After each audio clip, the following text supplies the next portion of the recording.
Alright, splitting, physiologic, wide, fixed, and paradoxical. So physiologic splitting just talks about how the pulmonary valve on inspiration, which is what this is right here, closes later than it does on expiration. And the reason is when you take a deep breath in, you decrease intrathoracic pressure. That brings a rush of blood up into the right atrium. And now you've got a bunch of blood in the right atrium. You've got more stuff in the right atrium. It can take a little bit longer for it to close. And there we go. That's really just it. Just because you've got more stuff, it takes longer to pump it out, so it takes longer to close. Okay, fantastic. So, wide splitting. So wide splitting really follows the same rules as normal splitting. The only difference is that it closes, much longer after. All right. And the reason is because there's something causing a delay in the right ventricle emptying.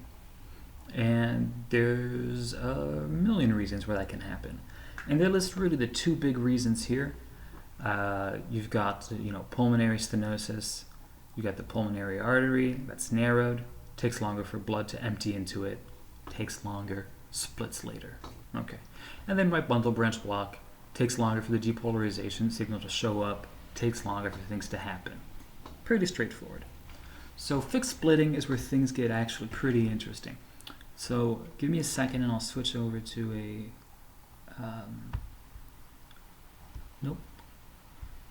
switch over to a better image. All right.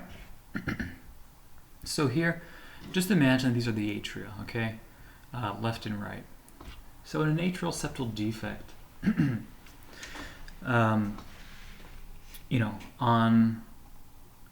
before starting there, you can already tell that I've written some numbers here.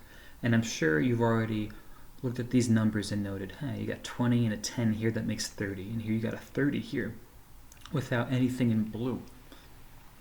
I wonder what's going on. So here's what's happening. So on expiration, the atrial septal defect causes more left to right shunting as opposed to on inspiration. The decrease in shunting on inspiration is because you got to make room for some of the venous return. In both cases, expiration and inspiration, you have a similar increase in blood flow to the right atrium and eventually the ventricle, which causes the same amount of delay in valve closure, whether it's expiration or inspiration. I like to think of it as kind of a compensation. Here you breathe in, you decrease intrathoracic pressure, you got a bunch of stuff coming into the right ventricle, and as a result, right here it can't push as much. Whereas on expiration, where you don't have all this stuff going into the right ventricle because you don't have the decreased intrathoracic pressure, well, this gradient, nature abhors a vacuum. It's able to take its place. It's able to go back kind of where it was supposed to be. All right. So you're probably wondering why you don't see fixed splitting with the ventricular septal defect. It's not fixed. Fixed in ASD, not fixed in VSD.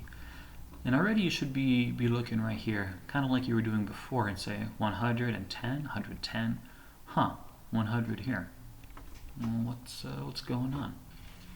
And the reason why you don't have fixed splitting in a ventricular septal defect, at least this is definitely how I think about it, is because you don't have any of this compensation. We've already seen in this previous one here that when there's no increase in venous return, as you would on expiration, you have kind of unencumbered shunting.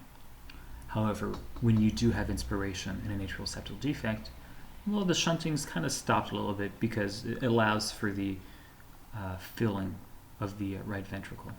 However, in a ventricular septal defect, the pressures, and these aren't things like millimeters of mercury, these aren't real pressure measurements. It's just to show you scale and how the pressures inside the ventricles is greater than the pressure that you have greater than the atria. That's why it's 20 and 30 here for atrial septal defects, and the pressure in ventricular septal defects is 100. Right.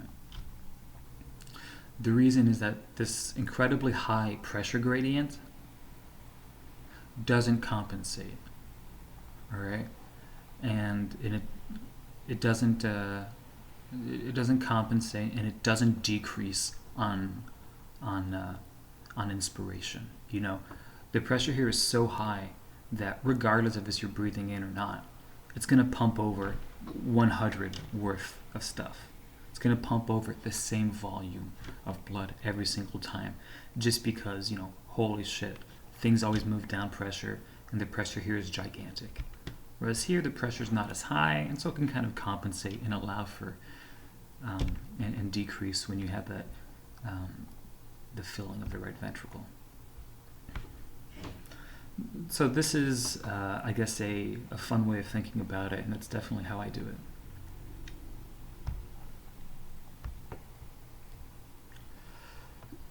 So paradoxical splitting is the last one.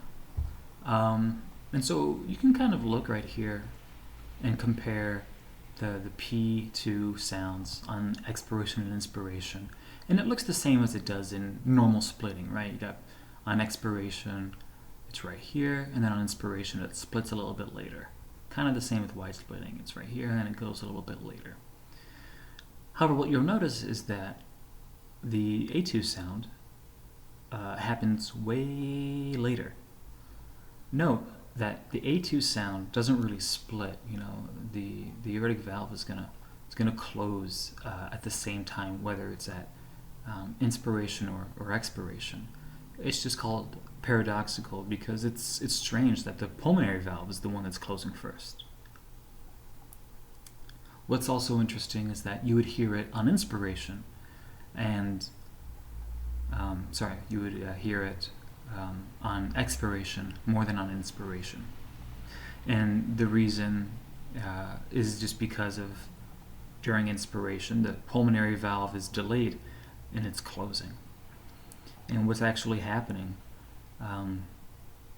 is that it's closing right before the delayed aortic valve. So this is when you have the pulmonary valve closing on inspiration. So you might not be able to hear the splitting, whereas on expiration, it closes way before it. So another way of thinking about it is it's kind of the opposite of wide splitting, in the sense that,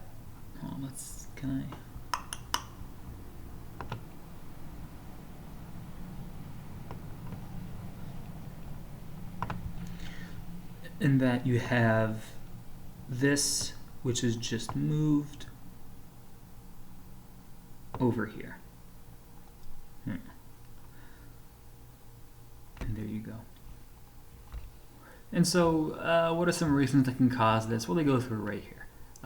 It's anything that causes the aortic valve to close late.